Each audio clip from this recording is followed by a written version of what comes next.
Welcome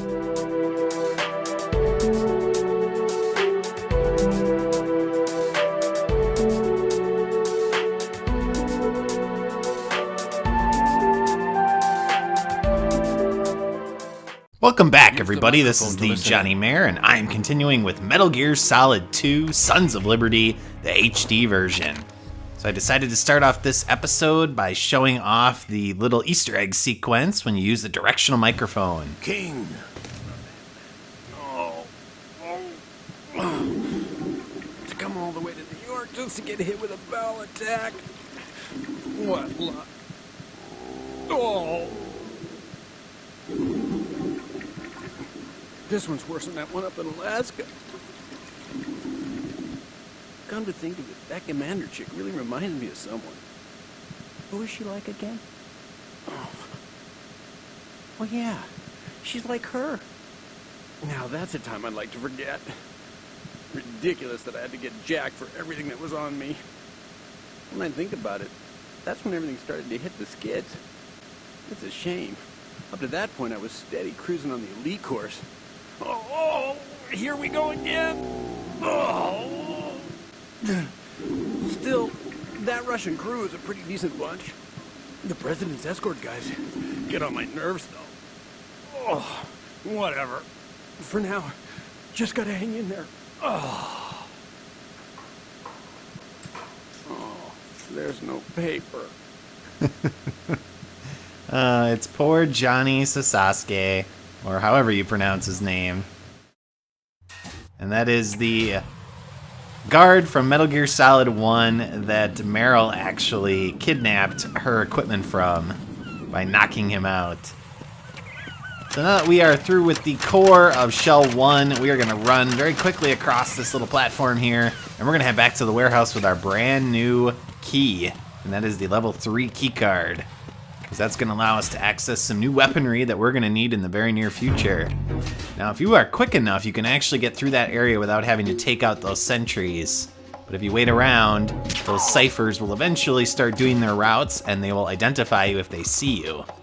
So the first room we want to go to is in the Nothing here. southern part of this area, and that is to get the sniper rifle. So we're going to head into this door with our new key card. And we're going to grab the PSG-1 and some bullets, of course. And while we're in here, we're going to head to the right after ducking, and we're actually going to grab the tranquilizer version of the PSG. And that's because there's a boss fight quite a ways off. It's not for quite a while, but it's going to make it a little bit easier to do that fight without worrying so much about it if we use the tranquilizer version instead of the regular version. Now we also want a lot of ammo, so we're going to make sure to grab as much as we possibly can while we're down here. So that means we're going to get some SOCOM bullets, some grenades, and since we knocked that guard out, we're going to basically have to get the heck out of here to reset. Now the guards will stay knocked out, but because they have to call in a status every minute or so, you have to be very careful about this. There's one more weapon we can actually pick up in this area, and that is the grenade launcher. But we're gonna grab some more bullets in here. There's another secret little passage down here that you can get some more ammo if you need it. It looks like we're maxed out. And the last room is in the northern part of this warehouse on the upper floor, and that is where the grenade launcher is. Now again, that isn't essential either, you don't need it, but it does make some of the boss fights and some of the encounters a little bit easier. So we'll grab all of that ammo, just for completion's sake, of course. And make sure to knock open this locker and grab the tranquilizer bullets, because they are pretty rare. It's kind of hard to find them, so you want to make sure you get as much as you possibly can. Now it's fairly easy to find the regular sniper rifle ammo, and we will be using that in the next area. But again, the tranquilizer version, the ammo is quite a bit more rare. So all of these weapons are in the same area of our weaponry little tab here. And then the rocket launcher is actually its own little tab, and that is for kind of high-grade ballistic weapons.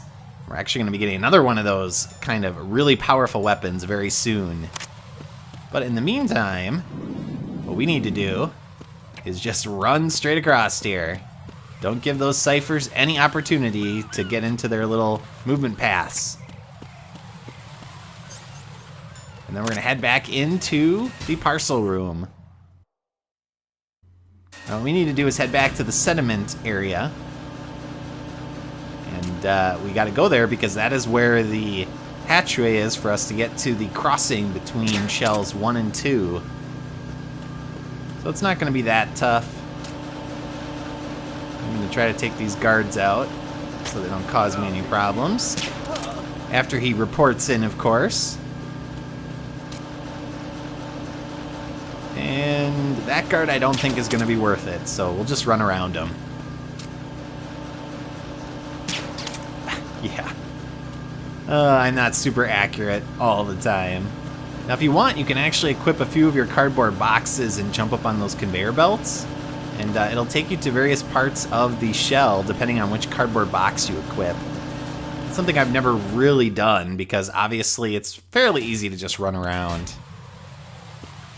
Alright, now we have to play the waiting game. We do have the guy above us with the binoculars. You have to actually kill the guard on the other side to knock him out completely. If you tranquilize him, he will just wake up. And since we didn't do anything to him, he is on full alert here. Now the other guards are just below on the lower level. So we're just going to wait for him to look all the way to the right, and then we'll run straight across. We should be able to get out of his range.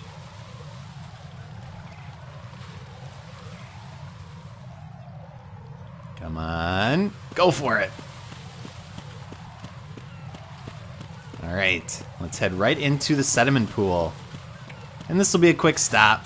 Nothing too tough. We'll just run directly to the north and through the door. Yeah, poor Johnny Sasuke. He had so many problems in Metal Gear Solid 1, and things apparently have not gotten much better for him here.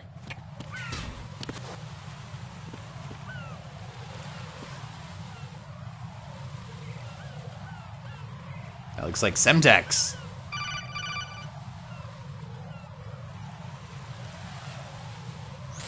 Raiden, can you hear me? Pliskin, where have you been? Checking around. I'm in Strut H right now. How's the situation over there? We have a lead on the president's location. Where is he? Shell 2 core, the first floor. I'm cut off from the core where I am. It's a mess here. All right, I'm on my way to Shell 2 right now.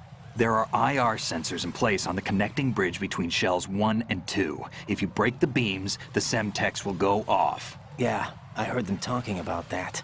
Target the control units and destroy them. Make sure you don't shoot the Semtex. What do the control units look like? Take a look with your binoculars.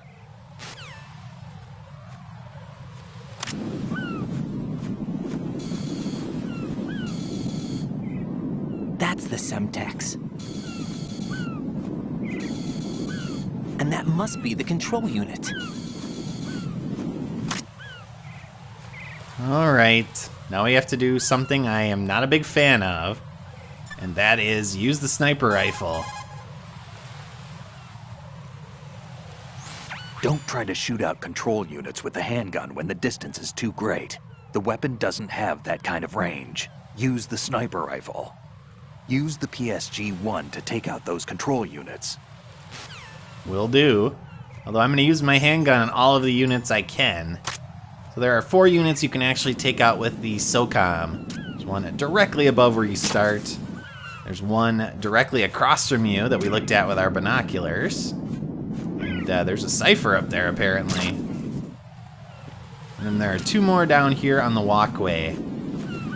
Make sure to shoot the control units, not the actual Semtex. Alright, so now that those 4 are down, we have quite a few more to get with the sniper rifle. Now the sniper rifle is okay. The problem is, and there's one behind this flag here, as you saw briefly, that it jumps kind of all over the place. Now one way you can control that is by, I don't know if I got it there or not, is by crouching down. And the other way is to take some drugs. So we're going to take some drugs. That'll steady our aim for about a minute. And I think it was about there. So that should be good. But because of where we're located, there's actually one on top of this cipher too. You want to make sure not to shoot the actual cipher, but just the control unit. God dang it. Alright, let's try this again before our stupid drug wears off. It's so hard to target when you're in the actual zoomed in view. There we go. Alright, now I gotta find the rest of them. Hopefully I can do this without using another pill. Oh man. Careful. Okay, I'm just gonna use another one. I am not good at sniping. I don't mind doing it, but I just don't like correcting for the aim. Alright. So we got all of those. There are, I think, 2 more. One right here. Nice. Usually I have to shoot a couple seagulls first. And then there's one in the middle on the walkway towards the opposite end. And that should be the last one. Nice.